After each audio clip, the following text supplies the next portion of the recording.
काला साया। यूं तो बनारस घाट अपनी खूबसूरती के लिए बहुत प्रचलित है, पर घाट के किनारे कई राज लिए बैठे हैं। ये कहानी शुरू होती है बनारस के घाट के पास बने ममता निवास से, जहां प्रिया लाल जोड़े में ममता के घर उसकी बहू बनकर आती है। आओ आओ बहू, घर को अपने पैरों से पवित्र करो। ममता घर की दहलीज पार कर ही रही होती है कि अचानक एक बहुत गंदी सी बास पूरे घर में फैल जाती है।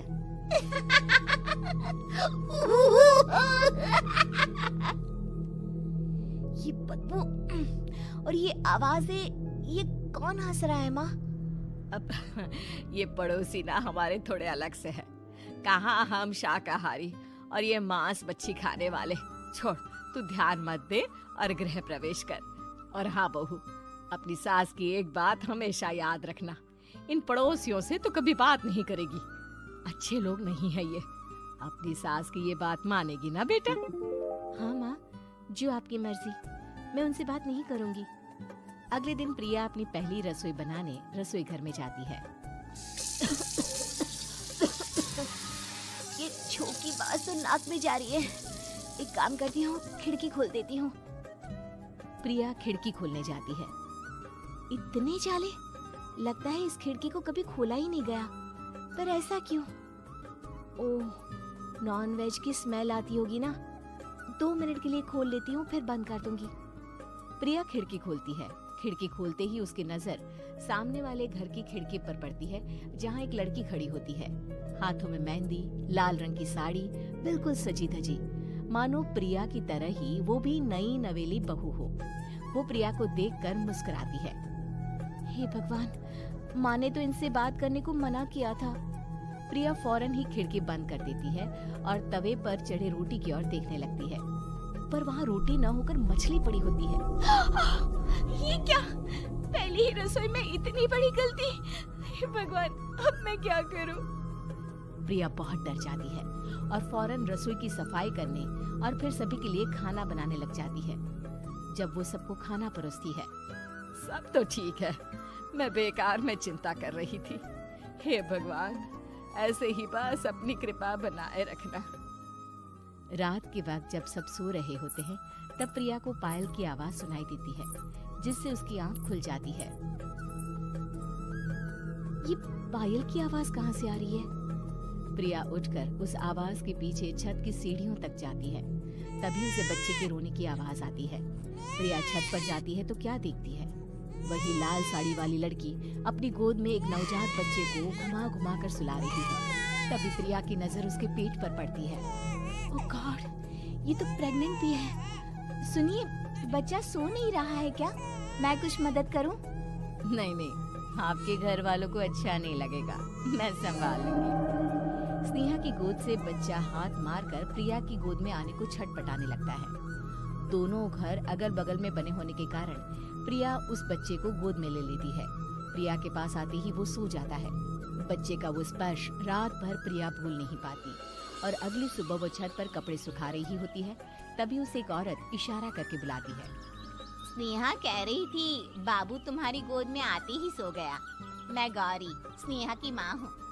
बहू, घर आना, बाबू को खिला भी लेना। शाम को जब घर पर कोई नहीं रहता, बच्चे से मिलने के लिए प्रिया छिपकर अपनी पड़ोसन के घर चली जाती है और कुछ देर बच्चे को खिलाकर वापस लौट आती है। इसके कुछ दिन बाद ही प्रिया को पता चलता है कि वो माँ बनने वाली है। ममता की खुशी का ठिकाना नहीं रहता।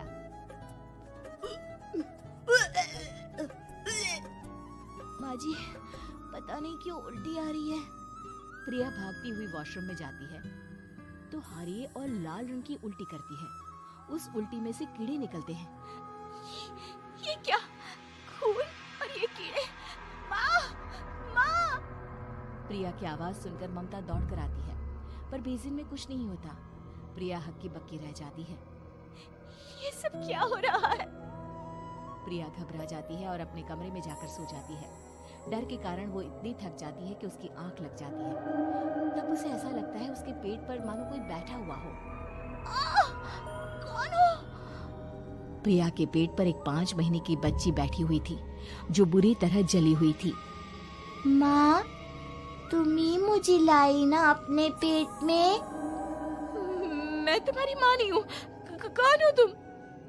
माँ, देखो मैं जल गई बुरी तरह से। 6 महीने पेट में रहने को भी मुझे नहीं मिला। सहला दो ना माँ। बचाओ, बचाओ, माँ। ममता दौड़कर कमरे में आती है। प्रिया की बातें सुनकर वो सब समझ जाती है। तू कहीं बगल वाले घर में तो नहीं जाकर आई ना बहू? मुझे माफ कर दो, मैं गई थी माँ। उस घर में सब मरे हुए हैं बहू। कई साल पहले स्नेहा उस घर में बहू बनकर आई थी। कुछ ही दिन में वो एक बच्चे को जन्म देने वाली थी। पूरा घर बच्चे के आने की खुशी में खोया था कि एक दिन अचानक उस घर में आग लग गई। सब बुरी तरह जलकर मर गए। गौरी आज भी दादी बनने का इंतजार कर रही है और इसीलिए स्नेहा ने अपना अजन्मा बच्चा तुम्हारी कोख में डाल दिया। ममता ये कह रही होती है कि पीछे से उसके पैरों को एक बच्चा पकड़ लेता है। दादी, दादी। माँ, स्नेहा की गोद में यही बच्चा था। ये बच्चा कौन है फिर? तेरी मौत है। तेरी भी दादी। जिस चीज का ममता को डर था वही हो गया। ममता निवास के ऊपर मौत ने चादर बिछा दी थी। प्रिया का पेट ऐसे बढ़ जाता है मानो 9 महीने का हो। 2 हाथ उसके पेट से बाहर निकलते हैं। बहू, संतोष को फोन कर, किसी पंडित जी को बुला बहू। प्रिया का पति भागता हुआ घर आता है। ये तो होना ही था माँ। तेरा पाप तेरे सामने आ गया तो तू सह नहीं पा रही है। स्नेहा घर में आग लगी नहीं थी, माँ ने लगाई थी प्रॉपर्टी की लालच में। और वो बच्चा मेरी पहली पत्नी का बच्चा है, मेरा बेटा, जो कि उस आग की चपेट का शिकार हो गया था। मैंने तुमसे ये सब माँ के कहने पर छुपाया था। मुझे माफ कर दो प्रिया। तुम अगर चाहो तो यहाँ से जा सकती हो।